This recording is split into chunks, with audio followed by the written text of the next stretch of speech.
అందరికీ నమస్కారం అండి. ఈరోజు నాకు జరిగినట్టు ఎవరికీ జరగకూడదు. ఎందుకు అంటున్నానంటే, పొద్దున్న ఎర్లీ మార్నింగ్ ఎప్పుడు పొద్దుటే లేవటం అలవాటు. పూజా కార్యక్రమాలకు సర్దుకోవటం, స్నానం చేసేసి అప్పుడు పనులు చేసుకుంటాను. అదొక అలవాటు నాకు. అలాగే నా రోజువారీగా పని చేసుకున్నట్టు ఇవాళ గురువారం కొంచెం ఎర్లీగా లెగుతాను. 5 గంటలకి అన్ని పనులు చేసేసుకున్నాను. దీపాలు అన్నీ అయిపోయినాయి. చక్కగా కూర్చున్నాను బయట. భక్తులు రావటం మొదలుపెట్టారు. ఒక ఆయన వచ్చారు, లోపల ఉన్నారు.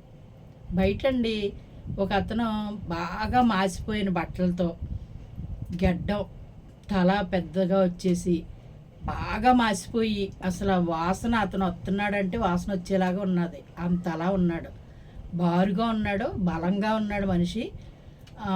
50 లోపే ఉంటుంది కానీ 50 పైన ఉండదు. కానండి నేను ఎప్పుడు ఎవరికి జడవటం కానీ అది ఏమీ ఉండదు నాకు. అసలు భయం అనేది ఎప్పుడు భయపడినాం. ఎక్కువ ఎదురెళ్ళి కొట్టే అంత పరిస్థితిలో ఉండేదాన్ని తప్ప ఎప్పుడు నేను భయపడతామంటూ నాకు లైఫ్లో తెలియదు. ఎన్నుపోసి దెబ్బ తగిలిన దగ్గర నుంచి గమ్ముని ఉద్రేకం వచ్చిందంటే ఒక ప్రాబ్లము. అలాగే నేను లెగిసి స్పీడ్గా కేకలేసి బయటికి 2 అడుగులు వేసేటప్పుడు గమ్మును తూలిపోతానేమో అని లోపల ఒకలాంటి బెరుకుండిపోద్ది. అలాంటిది అంతా అయిపోయిన తర్వాత కొంచెం టీ పెట్టుకుని ప్రశాంతంగా కూర్చున్నాను. అలా కృష్ణుడి వెంక చూసుకుంటా కూర్చున్నానండి. ఈలో బయట ఒక అతను వచ్చి, రాళ్ళు ఉంటాయి కదా బయట అందరూ కూర్చుంటారు, ఆ రాళ్ళ మీద కూర్చున్నాడు. ప్రహరీ గోడ బయట, మెయిన్ రోడ్ అది. మా కోడలో ఇడ్లీ పిండి పట్టుకుని వచ్చింది. పిల్లాడు లెగలేదండి, వెళ్ళిపోతాను, ఇది తీసుకోండి అని నాకు లోపల పెట్టేసి పిల్లాడి కోసం అని ఇంటికి వెళ్ళింది. ఆడ పడుకునే గదికి వెళ్ళింది. వెళ్ళేటప్పటికండి తను ఇలా వెళ్ళింది, నువ్వు చూసింది మళ్ళీ నాకు ఏమైనా ఇబ్బంది అవుతుందేమో, ఇతను ఎలా ఉన్నాడు ఏంటని లోపలికి వచ్చి నుంచుంది. నేను అన్నాను, పిల్లోళ్ళు వేసిపోతాడు, వెళ్ళిపో అన్నాను. అంటే వెళ్ళిపోయింది. వెళ్ళిపోయిన తర్వాత అండి సడన్గా లోపలికి వచ్చేసాడండి. లోపలికి వచ్చేస్తే చూడండి నా పరిస్థితి. కూర్చున్నదాన్ని కూర్చున్నట్టే ఉండిపోయాను. నేను కృష్ణుడికి ఏం చేస్తానంటే అండి, ఇంత ఎత్తడి గిన్నె ఉంటుంది, గిన్నె తోమేసి రోజును ఎన్నపూస పెడతాను. ఎన్నపూస ముద్ద పెట్టి పక్కన పటికి బెల్లం పలుకులు వేస్తాను. బాబాగారికి అన్నీ పళ్ళు అయ్యి పెట్టాను. లోపల పూజ అయిపోయింది. బయట కృష్ణుడి దగ్గర దీపం పెట్టాను. ఇది ప్రసాదం పెట్టాను. అలాగే మంచినీళ్ళ బాటిల్స్ ఉంటాయి కదండి, ఖాళీ బాటిల్స్ ఉంటాయి, చెరుకు రసం అని మన కొబ్బరి నీళ్ళని తెచ్చుకున్న బాటిల్స్ పడేయను. కడిగేసేసి శుభ్రంగా నీళ్లు పట్టేసి ఉంచుతాను. రోడ్డు మూలానే ఆ బల్లలు ఉన్నందుకు హాస్పిటల్కి దారి ఎవరొకళ్ళు వచ్చి మంచినీళ్ళు అడుగుతూ ఉంటారు, గుళ్ళోకి వచ్చిన వాళ్ళు. ఈ బాటిల్ ఇచ్చేస్తాను, అలా పట్టుకెళ్ళిపోతారు వాళ్ళు.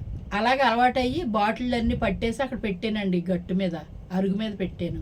నేను అక్కడే కూర్చుని ఉన్నాను. అమంతంగా వచ్చేసాడండి లోపలికి దూసుకుని. లోపలికి వచ్చేసేటప్పటికి ఒకలాగా అయిపోతుంది నాకు. కేకలేసేస్తున్నాను, పెద్ద పెద్ద కేకలేసేస్తున్నాను. నేను పెద్దగా అరిచేసాను. ఈ లోపు వెళ్ళిపోయండి. వాటర్ బాటిల్ తీసేసుకుని నీళ్ళన్నీ తీసేసండి. నేను ఉండే రూమ్ ఉంటుంది కదా, గది ఉంటుంది, ఆ గది గుమ్మం ముందు కాళ్ళు చేతులు మొహం కడిగేసుకుని నీళ్ళన్నీ కింద పోసేస్తున్నాడు. పోసేసాడండి నీళ్ళన్నీ. పెద్ద పెద్ద అరుపులు అరుస్తున్నాను. లోపల ఒక అతను, పెద్ద అతను, అతను ఒక 60 ఏళ్ళు ఉంటాయేమో, దండం పెట్టుకుంటున్నాడు. పోనీ ఏంటని అతను బయటకు రావట్లేదు.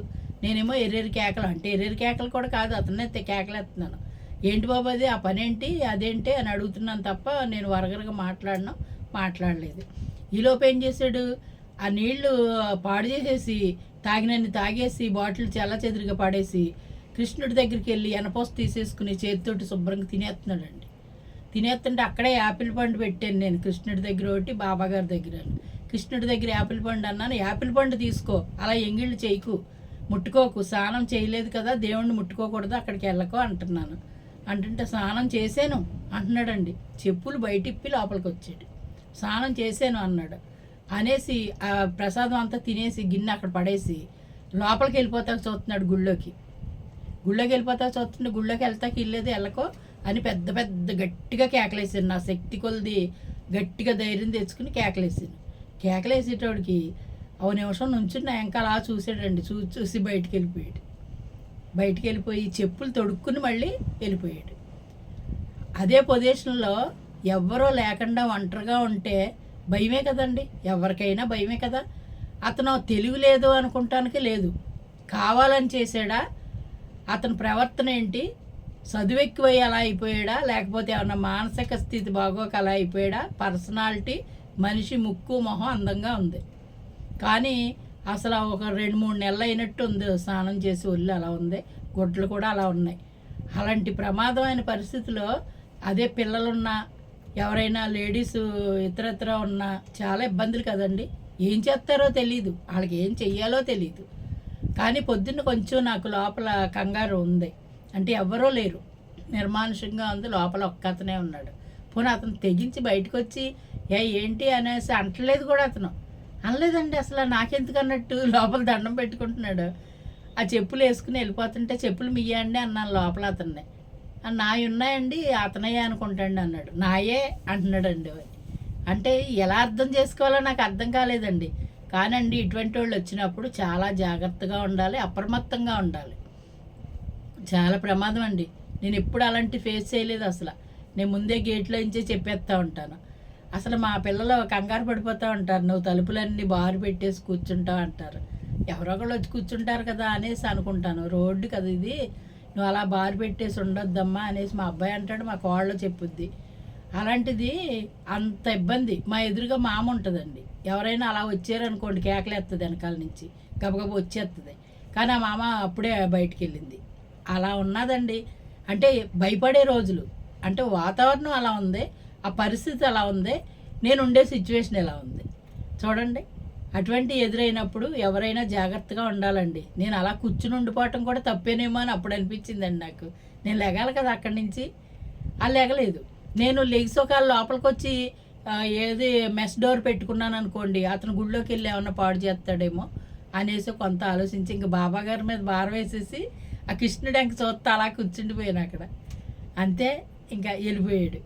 అమ్మయ్య అనుకున్నాను.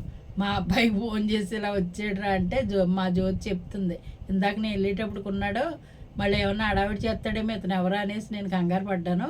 అయినా సరే ఇంక అక్కడే ఉండిపోయినట్టున్నాడు, వెళ్ళండి అనేసి అంది. అప్పటికి వచ్చేటోడికి మా అబ్బాయి వచ్చేటోడికి వెళ్ళిపోతున్నాడు. పోనీ ఆడికి ఫోన్ చేయలేదు, నేను ఏం చేయాలో అర్థం అక్కడ కూర్చున్న దగ్గర నుంచి రాకలేదు.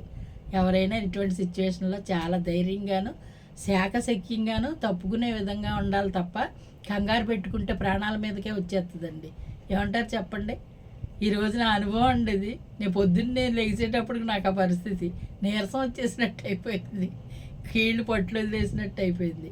అది భయం అని అనలేను, ఇంకోటి అని అనలేను. కానీ ఆజానుభావుడు అండి, బలంగా ఉన్నాడు, రెక్క ఎత్తి పడేసాడు అంటే అవతల పడిపోతే అలా ఉన్నాడు అనమాట.